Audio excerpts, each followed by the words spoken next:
नमस्कार विद्यार्थियों, कल हमने लेसन नंबर 3 का पहला वीडियो देखा। आज उसी लेसन को दोबारा से हम पढ़ रहे हैं। इस वीडियो नंबर 2 में जो पाठ हमने कल नहीं पढ़ा, उसी पाठ को अगर हम आज पढ़ेंगे तो करते हैं स्टार्ट। कल हमने पढ़ा था महात्मा गांधी किस तरह से उनका अफ्रीका से भारत में आगमन होता है, उसके बाद भारत में किस तरह असहयोग आंदोलन होता है, चोरी चोरा घटनाएँ इत्यादि। आज पढ़ेंगे हम सविनय अवज्ञा आंदोलन से। तो चलिए करते हैं स्टार्ट। सविनय अवज्ञा आंदोलन 1921 के लास्ट तक आते आते कई जगहों पर ये आंदोलन हिंसक होने लगा। फरवरी 1922 में महात्मा गांधी द्वारा असहयोग आंदोलन को वापस लेने का निर्णय किया गया। तो विद्यार्थियों ध्यान पड़ता है कि असहयोग आंदोलन की समाप्ति कब हुई थी? फरवरी 1922 में। कुछ नेता इससे थक भी चुके थे। राज्य में काउंसिलों के गठन का चुनाव में वो हिस्सा लेना चाहते थे, क्योंकि काउंसिलों का निर्माण गवर्नमेंट ऑफ इंडिया एक्ट 1919 के तहत हुआ था। राज्य काउंसिल का निर्माण कैसे हुआ था? Government of India 1919। इस कानून को आपने हिंदी पढ़ा होगा, भारत शासन अधिनियम 1919। तो और उसमें क्या हुआ था? मोतीलाल नेहरू और सी आर दास का पूरा नाम है चित्तरंजन दास, जिस नेताओं ने कांग्रेस पार्टी के अंदर ही सब राज्य पार्टी का निर्माण किया था। इसके अलावा सुभाष चंद्र बोस और जवाहरलाल नेहरू जैसे नेताओं ने जन आंदोलन और पूर्ण स्वराज्य का पक्ष लिया।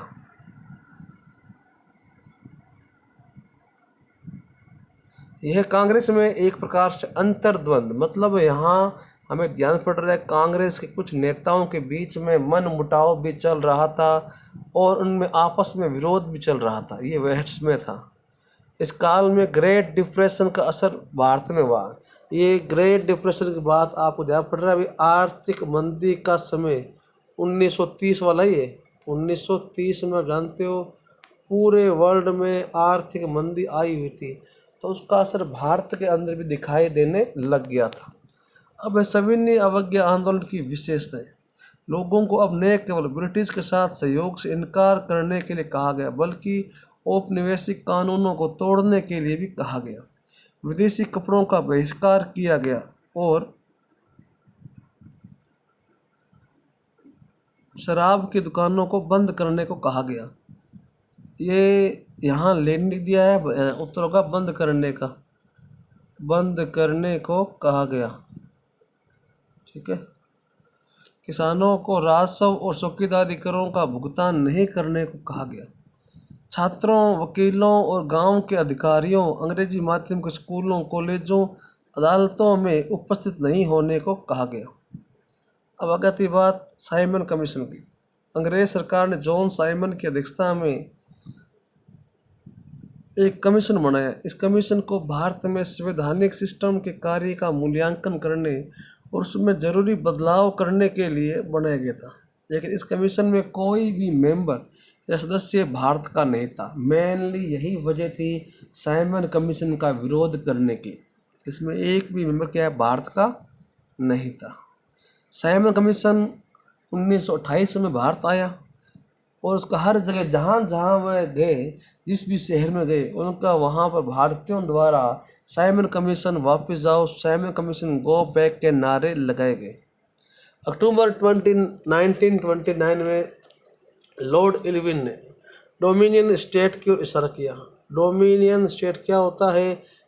मतलब यहाँ अंग्रेज कह रहे थे हम भारत को आज़ाद तो कर देंगे, परंतु हम क्या है, भारत में मुख्य जो पावर या सत्ता होगी वो अंग्रेजों के हाथ में रहेगी। मतलब भारत का जो प्रधानमंत्री या राष्ट्रपति बनेगा ना, वो कोई भी महत्वपूर्ण कार्य बिना अंग्रेज सरकार के पूछे या अंग्रेज सरकार से सलाह लिए बिना वो कोई भी महत्वपूर्ण फैसला नहीं लेगा। उसे बोला गया डोमिनियन स्टेट।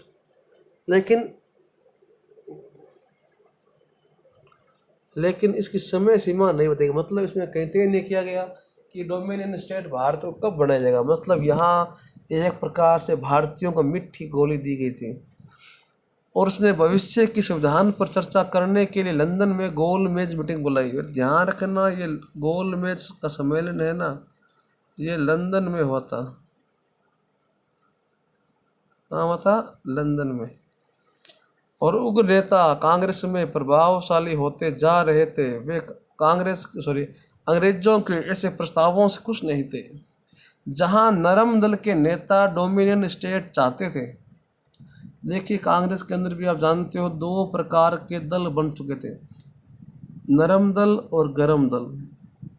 लेकिन यहाँ बात हो रही है कि नरम दल तो राजी था कि हम डोमिनियन स्टेट बनाएंगे, परंतु गरम दल था वो चाहता था कि हमें पूरे का पूरा भारत का आज़ाद चाहिए। दिसंबर 1929 में जवाहरलाल नेहरू की अध्यक्षता में कांग्रेस का लाहौर में अधिवेशन हुआ। लाहौर जानते हो पाकिस्तान के अंदर है, और इसमें क्या स्वराज्य का संकल्प पारित हुआ। तो यहीं से पहली बार 26 जनवरी 1930 को स्वाधीनता दिवस बनाने की घोषणा की गई। तो इसी तारीख को बाद में इंडिया के आज़ाद होने के बाद संविधान लागू करने के लिए इसी तारीख को चुना गया था।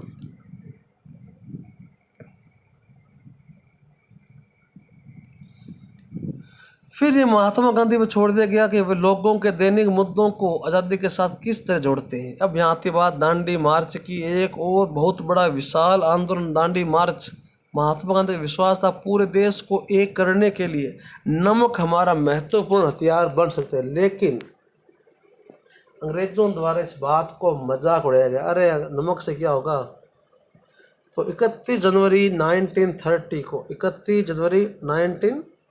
को महात्मा गांधी ने इरविन को पत्र लिखा और 11 मांग की। ये प्रश्न क्या पूछा जा चुका है कि महात्मा गांधी द्वारा इरविन से कितनी मांगे की गई, कितनी थी? 11। और इसमें क्या है? महत्वपूर्ण मांग थी नमक से टैक्स हटाना। इस पर एक एक कर ब्रिटिश सरकार द्वारा लोगों पर अत्याचार मानना जाता था। महात्मा गांधी का पत्र एक अल्टीमेट था, मतलब एक प्रकार से चेतावनी थी अंग्रेजों को। इसमें लिखा था 11 मार्च तक मांग पूरी नहीं हुई तो महात्मा गांधी सविनय अवज्ञा आंदोलन आरंभ कर देंगे। तो महात्मा गांधी ने 11 मार्च तक वेट किया। फिर इन्होंने अपनी यात्रा है वो कब आरंभ की भाई? 11 मार्च का टाइम दिया हुआ है, तो कब आरंभ करेंगे? 12 मार्च को। और इन्होंने 24 दिन तक लगातार वो चले। कहाँ से कहाँ तक? अपने आश्रम साबरमती से लेकर दांडी तक। और महात्मा गांधी जहाँ भी शाम को रुकते या दोपहर रुकते तो वहाँ उनको सुनने के लिए बहुत बड़ी मात्रा में लोग इकट्ठा हो जाया करते थे। इन्होंने यहाँ बताया स्वराज्य का मतलब क्या है और अंग्रेज़ों से शांतिपूर्ण इसका हल करने के लिए कहा। अब देखिए 6 अप्रैल को महात्मा गांधी कहाँ पहुँचे? दांडी पहुँचे और वहाँ औपचारिक रूप से नमक बनाने का कार्य आरंभ किया। और अब देखो यहाँ बोल रहे हैं इस आंदोलन में किस किसने भाग लिया था। इस आंदोलन में किस किसने भाग लिया? तो देश के विभिन्न हिस्सों में आंदोलन हुआ था। गांधी जी ने साबरमती आश्रम से लेकर दांडी तक अपने भक्तों को या अपने अनुयायियों को सविनय अवज्ञा आंदोलन आरंभ करने का आदेश दिया। ग्रामीण इलाकों में जहाँ गुजरात के पाटीदारों ने किया, यूपी में जाटों ने किया और अमीर समुदाय व्यापार आदि से प्रभावित थे, तो वो भी क्या इसके समर्थक बन गए। व्यापारियों और उद्योगपतियों ने बाहर से आने वाली वस्तुओं को ना खरीदा ना उनको कुछ बेचा। इस प्रकार से व्यापारियों ने क्या इसको सहयोग किया था। नागपुर में जो श्रमिक वर्ग है इन्होंने भी भाग लिया। रेलवे कर्मचारियों ने, डॉक वर्कर्स ने, छोटा नागपुर के खनिज वर्कर्स ने भी विरोध रैली और बहिष्कार किया। अछूतों द्वारा आंदोलन की सीमा कम भागीदारी जो मतलब उस ज़माने में एससी वर्ग को, एसटी वर्ग को कोई वोट वगैरह का अधिकार नहीं था। तो इन्होंने 1932 में पूना की संधि की। एससी वर्ग की ओर से कौन आए थे? डॉक्टर भीमराव अंबेडकर आए थे और उन्होंने 1932 में पूना समझौता किया। देखिए, पूना समझौता महात्मा गांधी और अंबेडकर के बीच में होता, क्योंकि अंग्रेज़ों ने एससी वर्ग के लिए अलग से निर्वाचन प्रणाली की घोषणा की थी। मतलब एससी वर्ग की कुछ सीटों को रिजर्वेशन किया था, परंतु महात्मा गांधी इसके खिलाफ थे और इन्होंने कहा अगर हमें हमारे धर्म में से एक प्रकार से लोगों को तोड़ना होगा। तो महात्मा गांधी कहते हैं अनशन पर बैठ गए। तो अंत में क्या हुआ, अम्बेडकर को संधि करनी पड़ी महात्मा गांधी से। कहाँ पर हुई थी, पूना में हुई थी। इसमें हुआ क्या, इस संधि में गांधी और अम्बेडकर ने हस्ताक्षर किए। इसमें केंद्रीय परिषदों में जो गरीब वर्ग है उनको कुछ सीटें दी गई, लेकिन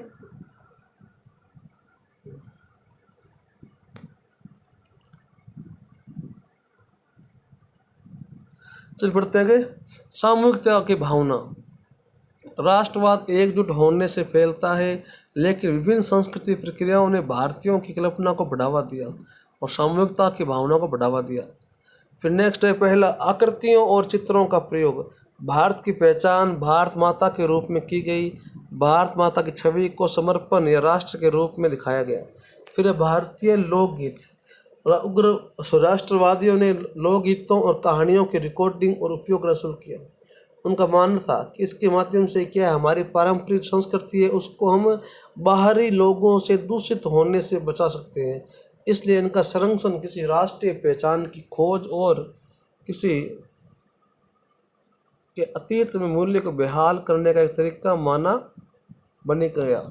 फिर झंडे के रूप में चिन्ह और प्रतीकों का प्रयोग। इसके अलावा तिरंगे झंडे को उतारना, मार्च यहाँ मार्च का मतलब महीना नहीं है, मार्च मीन्स जो पैदल जो निकलती ना परेड सी, हाँ, तब यहाँ बोला गया मार्च के दौरान तिरंगे को हम धारण करेंगे और सामूहिकता की भावना बढ़ाएंगे। फिर इतिहास की पुनर्व्याख्या। इसके अलावा भारतीयों ने कला, प्राचीन धर्म इत्यादि के क्षेत्र में दोबारा से अपने अतीत की ओर देखना शुरू किया। इस समय गौरवशाली समय के बाद पतन का इतिहास सामने आया, जब भारत ने उपनिवेश बना लिया। तो जैसा कि जानते हो उपनिवेशवादियों द्वारा भारतीय इतिहास को फिर बुरी तरह से लिखा गया था। तो इस तरह अपने पाठ पूरा होता है। आज इस पाठ में हमने कुछ बदलाव किया है। बदलाव ये किया है, अब अपने प्रत्येक पाठ को एंड करने के बाद उस पाठ की महत्वपूर्ण घटनाएं, महत्वपूर्ण कोई साल है या महत्वपूर्ण कोई नाम दिया उसे पढ़ेंगे, या कोई कठिन शब्द है जो आप पल्ले नहीं पढ़े या उनका आपको मतलब ध्यान नहीं पड़ा, उसको आपको दोबारा से पढ़ाएंगे। तो बात करते हैं महत्वपूर्ण घटनाओं की। पहली घटना आती है 1885 की, भारतीय राष्ट्रीय कांग्रेस की स्थापना। मतलब कांग्रेस पार्टी कब बनी, 1885 में बनी। फिर नंबर 2 आती बात, महात्मा गांधी इंडिया कब आए, भाई 1915 में आए। और इससे पहले वे कहाँ थे, इंडिया में कहाँ से आए थे, दक्षिणी अफ्रीका से आए थे। ठीक है, वहाँ इन्होंने नील की खेती, इंडिया बने बात है, नील की खेती करने वाले किसानों की हेल्प की थी। कहाँ पर, चंपारण में। चंपारण कहाँ पर है, बिहार में है। उसके बाद 1917 में गुजरात के किसानों की हेल्प के लिए खेड़ा आंदोलन किया, खेड़ा गुजरात में है।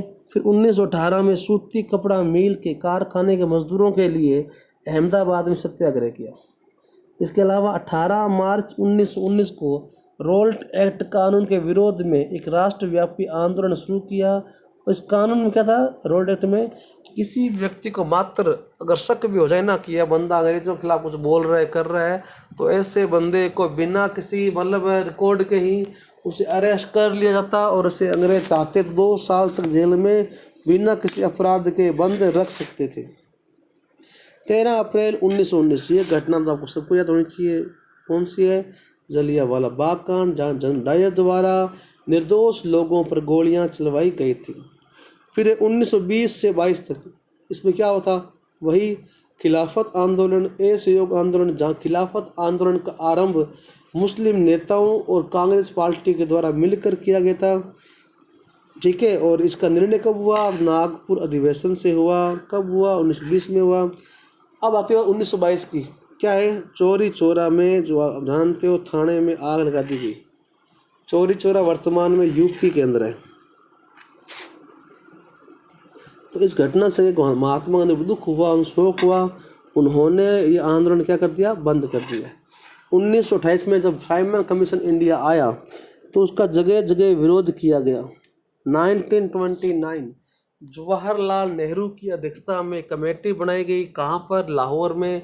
और लाहौर में सम्मेलन हुआ कांग्रेस पार्टी का। और यहाँ पर पहली बार पूर्ण स्वराज्य की मांग कांग्रेस पार्टी के द्वारा की गई थी। और यहाँ हम जानते हैं 26 जनवरी 1930 को पहली बार आज़ादी का दिवस मनाने की घोषणा भी की गई। 1930 महात्मा गांधी ने वायसराय लॉर्ड इरविन को पत्र लिखा और उसमें अपनी 11 मांगों का उसमें उल्लेख किया और कहा अगर ये मांगें नहीं मानी गई तो बहुत बड़ा आंदोलन आरंभ कर देंगे इंडिया में। फिर 1931 गांधी जी ने अस्थायी रूप से सविनय अवज्ञा आंदोलन रोक दिया और दूसरी गोलमेज में भाग लेने कहाँ गए भाई? 3 गोलमेज मीटिंग हुई थी और तीनों ही कहाँ हुई थी? लंदन में। लंदन कहाँ पर है? ब्रिटेन में। लेकिन उन्हें यहाँ गोल में सम्मेलन में कुछ खास मिला नहीं तो बेचारे महात्मा गांधी निराश होकर दोबारा से इंडिया लौट आए। लेकिन इन्होंने दोबारा आकर इंडिया में दोबारा आकर क्या किया? आंदोलन को आरंभ करना चाहा, परंतु इस बार वे आंदोलन क्या हुआ? इतना अधिक सफल नहीं हो पाया। पूना पैक्ट दूसरी गोल में सम्मेलन में अलग अलग निर्वाचन क्षेत्र को लेकर डॉक्टर भीमराव अंबेडकर और महात्मा गांधी के बीच में बहुत सारा वाद विवाद हुआ था। गांधी जी के साथ क्या हुआ? वाद विवाद हुआ। अंत में पूना पैक्ट के तहत पूर्व घोषित पिछड़ा वर्ग चुनाव क्षेत्र को समाप्त कर दिया गया और पिछड़ा वर्ग को सिर्फ 148 स्थान ही प्रदान किए गए। अब कुछ महत्वपूर्ण साल है। पहला 1857। क्या आप जानते हो? 1857 भारत का पहला स्वतंत्रता की क्रांति हुई थी 1857 में। 1857 में फिर 1870 में क्या हुआ था? बंकिम चंद्र द्वारा वंदे मातरम लिखा गया। वंदे मातरम बंकिम चंद्र की आनंद भट्ट पुस्तक से लिया गया है। वंदे मातरम भारत का राष्ट्रीय गीत है। फिर 1885 भारतीय राष्ट्रीय कांग्रेस की स्थापना हुई और उसके पहले अध्यक्ष किसको बनाया गया? व्योमेश चंद्र बनर्जी को। ये भाई ध्यान रखना, व्योमेश चंद्र बनर्जी को कांग्रेस का पहला अध्यक्ष बनाया गया। फिर 1892 दादा भाई नौरोजी ब्रिटिश संसद में जाने वाले पहले भारतीय बने और इन्हें प्यार से लोग क्या बोलते हैं? नौरोजी को प्यार से लोग क्या बोलते हैं? The grand old man of India. 1905 Bengal का विभाजन कर दिया गया और 1905 में ही कांग्रेस पार्टी गरम दल और नरम दल क्या है बंट गई। 1905 में ही अवनिंद्र नाथ ने भारत माता का चित्र बनाया था। अगर आपके कोई भाई बहन क्लास 12th में लास्ट ईयर पढ़ रहा था तो ड्राइंग की बुक में जो उनकी पुस्तक लगती है ड्राइंग की, उस पुस्तक में अवनिंद्र नाथ की फोटो को आप देख सकते हो। 1906 में शौकत अली और मोहम्मद अली द्वारा मुस्लिम लीग पार्टी की स्थापना की गई 1906 में। ठीक है। 1911 दिल्ली दरबार का आयोजन किया गया। आज जानते 1911 में इंडिया में सूखा पड़ रहा था, परंतु दिल्ली में जो दरबार हुआ था वहाँ लाखों लीटर पानी यूं ही बहा दिया गया। और 1914 पहला विश्व युद्ध आरंभ हुआ। लेकिन 1911 में काम और होता कि बंगाल का जो विभाजन हो चुका था उसको रद्द किया गया था। फिर 1915 महात्मा गांधी का दोबारा से इंडिया लौट आना। आप जानते हो भाई महात्मा गांधी केस लड़ने के सिलसिले में अफ्रीका गए थे और बाद में वहाँ पर कई आंदोलन में वो बिजी हो गए। तो 1915 में महात्मा गांधी दोबारा इंडिया में आते हैं। 1918 में पहले विश्व युद्ध की समाप्ति हुई और अंग्रेज़ों ने स्वशासन की मांग को नकारा। मतलब अंग्रेज़ों ने कहा हम भारत को आज़ाद नहीं करेंगे और रोलेट एक्ट नामक कानून बना दिया। 1919 जलियांवाला बाग हत्याकांड हुआ और 1919 में क्या हुआ था? खिलाफत आंदोलन की शुरुआत हुई थी। 1922 चोरी चोरा की हिंसक घटना हुई थी और असहयोग आंदोलन की समाप्ति हुई थी। 1925 में काकोरी नामक स्थान पर क्रांतिकारियों ने अंग्रेज़ों की ट्रेन को लूट लिया। 1927 में साइमन कमीशन भारत आया और जिसका विरोध किया गया लाला लाजपत राय द्वारा और लाठी चार्ज में लाजपत राय जी मारे गए थे। 8 अप्रैल 1929 भगत सिंह और बटुकेश्वर दत्त ने असेंबली के अंदर जाकर बॉम्ब फेंका था और उन्हें बाद में अरेस्ट भी कर लिया गया था। 23 मार्च 1931 भगत सिंह, राजगुरु और सुखदेव को फांसी दे दी गई। तीनों युवाओं को फांसी दे दी गई।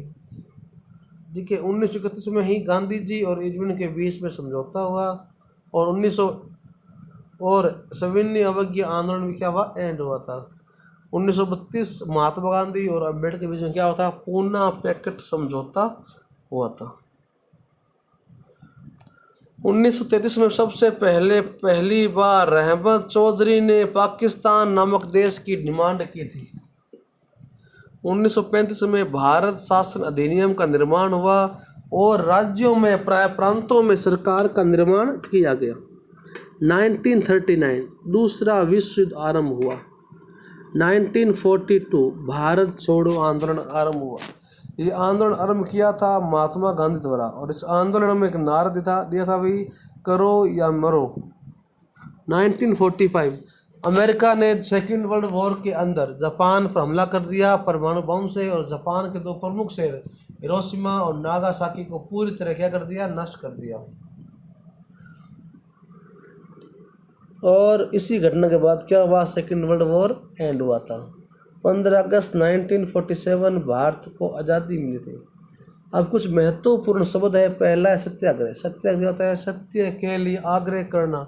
सत्य के लिए आग्रह मतलब आपका उद्देश्य सही है और आप अन्याय के खिलाफ लड़ रहे हो तो आपको लड़ने के लिए ताकत नहीं चाहिए, बल्कि आप अपनी बिना हिंसा के भी आप किसी को रोक सकते हो। फिर बहिष्कार, किसी के साथ संपर्क रखने या जुड़ने की क्षमता को रोकना या बंद करना, वो कहलाएगी बहिष्कार। फिर है स्वदेशी, अपने देश में बनी वस्तुओं का उपयोग करना, उसको बढ़ावा देने क्या है, स्वदेशी है। फिर सविनय अवज्ञा मतलब सविनय विनती के साथ में, मतलब विनम्रता पूर्वक सरकार की आज्ञा को नहीं मानना। इससे क्या हुआ, ब्रिटिश सरकार अपनी पावर्स का या शक्तियों का उपयोग नहीं कर पाएगी। और सविनय अवज्ञा भी महात्मा गांधी द्वारा ही आरंभ किया गया था। फिर खलीफा क्या होता है, खलीफा बोलते हैं मुसलमानों के आध्यात्मिक गुरु को बोलते हैं, मुसलमानों के आध्यात्मिक गुरु को बोलते हैं। बेगार क्या होती है, जब बिना सैलरी के आप कोई काम करते हो। हरिजन क्या होता है, महात्मा गांधी ने अछूतों को हरिजन मतलब भगवान के बच्चे बोला है। मार्शल लॉ, कर्फ्यू के दौरान अगर कोई सेना को कोई व्यक्ति बाहर दिखे तो वो इसे गोली मार सकती है, ये बोलते हैं मार्शल लॉ। पिकेटिंग क्या होता है, ये प्रदर्शन या विरोध करने का एक रूप है। होता क्या है कि आप किसी दुकान को बंद करवाने के पक्ष में, उदाहरण के लिए आप चाहते हैं कि आपके शहर में जितने भी शराब के ठेके बंद हो जाए, अब क्या करोगे, आप करोगे पिकेटिंग। मतलब आप किसी भी व्यक्ति को शराब ठेके के अंदर घुसने नहीं दोगे, उसे बोलते हैं पिकेटिंग। तो ये था आज का वीडियो और हमारे आज का पार्ट भी क्या है यहीं पर एंड हो चुका है। इस पार्ट के क्वेश्चन आंसर्स हैं अपने कल करेंगे। तो आप ये पहली बार ये 30 नंबर पार्ट है जो 2 पार्ट्स में पूरा हुआ है। आप दोनों पार्ट्स को देखिए, इसके नोट्स बनाइए तो आपको बहुत क्या हेल्प मिलेगी। तो वीडियो पसंद आए तो लाइक कीजिए, कमेंट कीजिए, शेयर कीजिए। धन्यवाद।